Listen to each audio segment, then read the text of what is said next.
When you think about breath holding, you probably do not think about the most enjoyable experience, right? Because breath holding is uncomfortable, it's not fun, but we want to do it anyway for the sake of freediving or just because we want to prove ourselves that we can do it. So here is the thing, breath holding can actually be enjoyable, and advanced freedivers like myself, we use special techniques to make this breath hold more enjoyable. My name is Gert Leroy, I'm a freediving instructor, former national record holder, and on this very YouTube channel I have helped thousands of people to hold their breath longer. Let's jump straight into this. Tip number 1, hold your breath in a fasted state, which means you haven't eaten yet, which means you're going to hold your breath before having breakfast. Usually that will be right after waking up.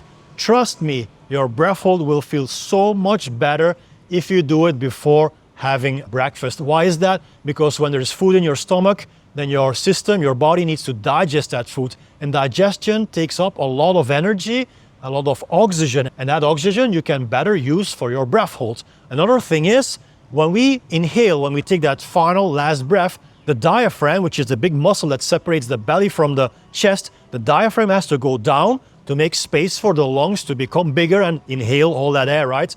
Now guess what happens when you have food inside your stomach? It's difficult for the diaphragm to go down because there is just too much food in your body. So we always hold our breath in a fasted state.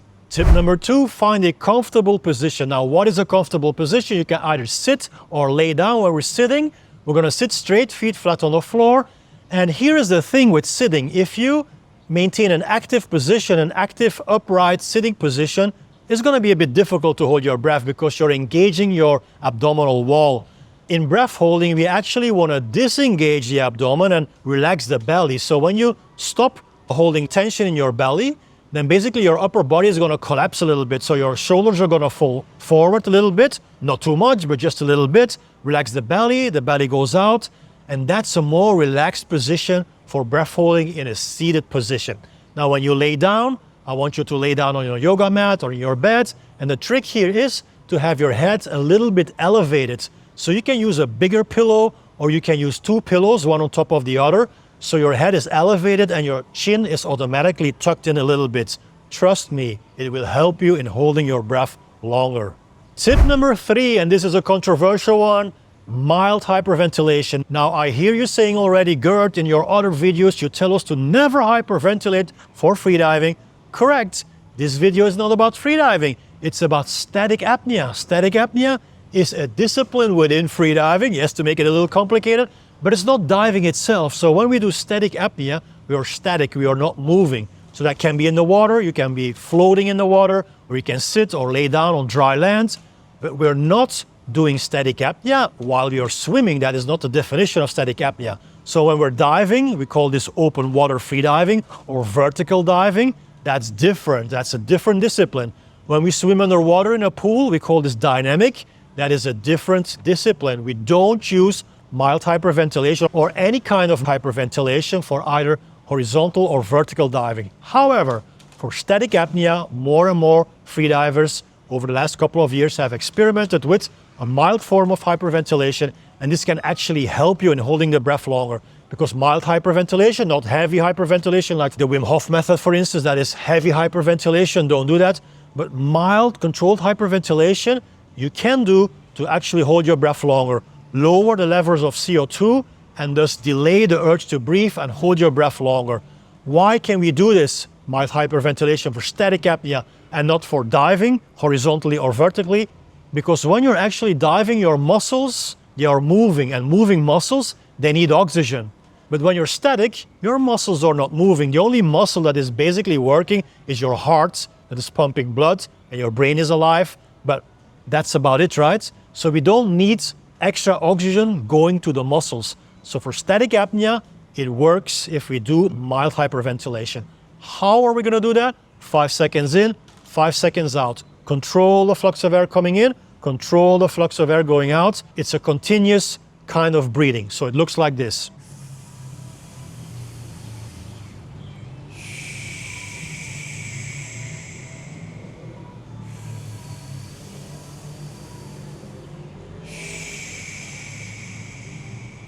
Five seconds in, 5 seconds out, 2 to 3 minutes. And then you take your final breath. Once again, never do this in an actual freediving discipline, vertically or horizontally.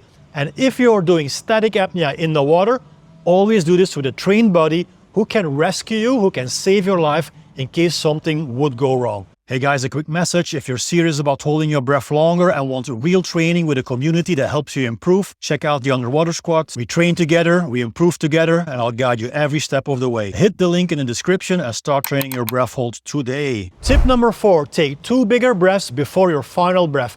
Now this is a tip that is only for if you don't do mild hyperventilation, because if you do mild hyperventilation, you just continuously keep on doing that and then take your final breath. If you don't do mild hyperventilation and you're just breathing normally, in freediving we call this tidal breathing, just normal, relaxed breathing, no specific breathing technique, just normal light breathing. If that is the breathing that you're doing, please take 2 bigger breaths right before your final breath. It looks like this.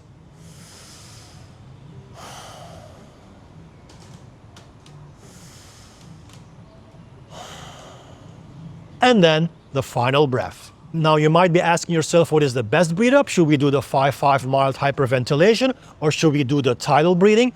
Well, first of all, 5-5 mild hyperventilation you can only do for static apnea, right?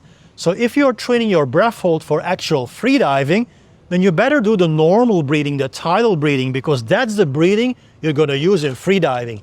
But if you're specifically training your breath hold for the sake of breath holding only, static apnea, and you're not going to use that in vertical or horizontal freediving, then you might want to give this 5-5 mild hyperventilation a try. Now, for freediving, we're not going to use that. So it would be a better training for freediving if you would do tidal breathing as a breathe up. So that's why I'm emphasizing the difference in disciplines in freediving. Holding your breath for actual diving is different than holding your breath for static apnea. Tip number 5, wet your hard palate and pay attention to the position of your tongue. So what is that all about? Wet your hard palate. So maybe you've experienced this while you're holding your breath. Your mouth becomes a bit dry, especially the roof of your mouth. So the hard palate is this part behind your teeth. The roof, the top of your mouth, that's the hard palate. When you push on it, it's hard. That's why it's called a hard palate.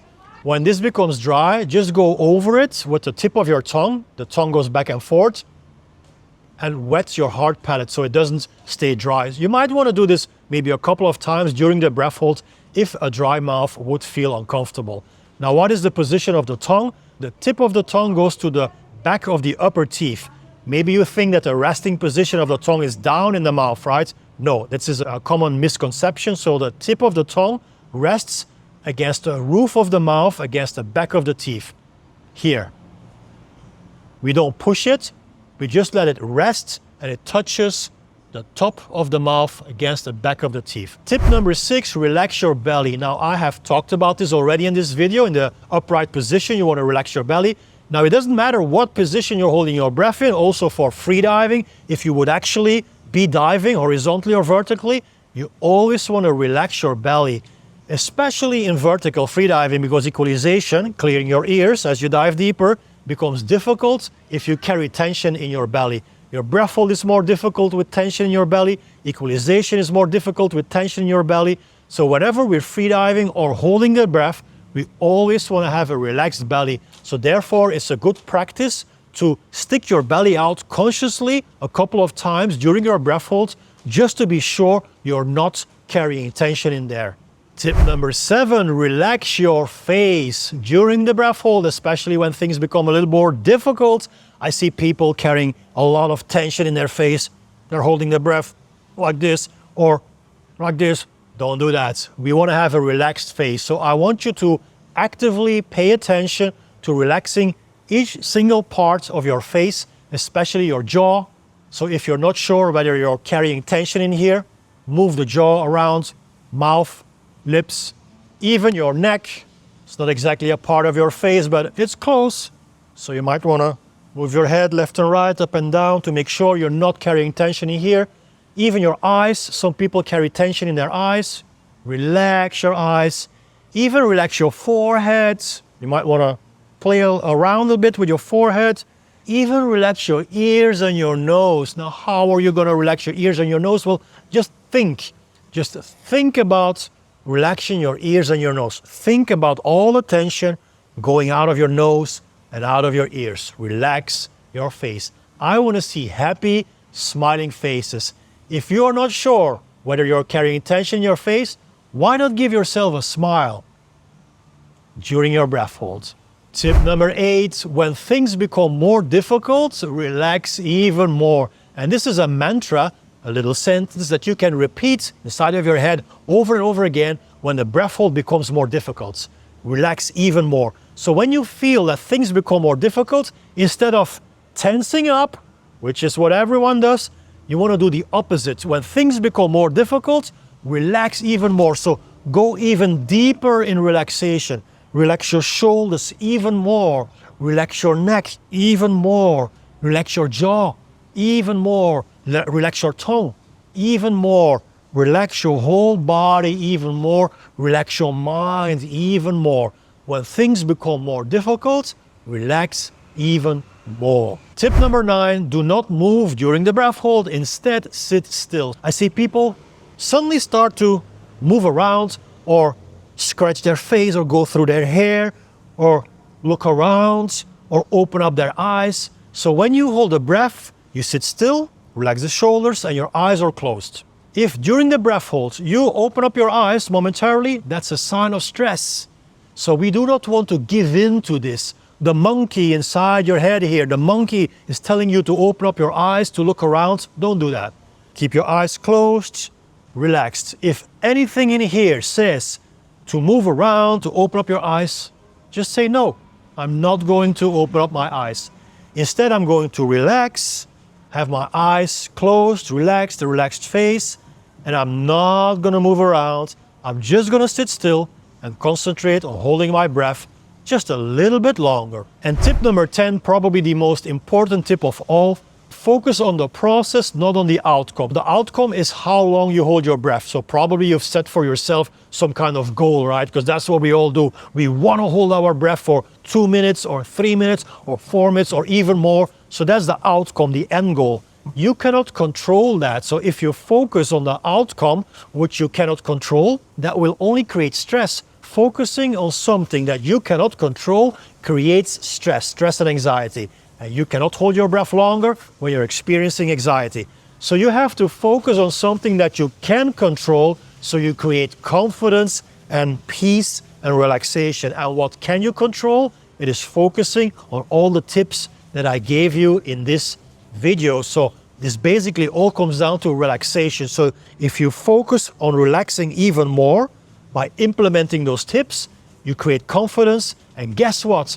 If you have confidence, you will eventually hold your breath longer, maybe even longer than the goal you set before you started holding your breath. If you want more mind mastering techniques so you can relax more, go check out this video here. Peace in every breath.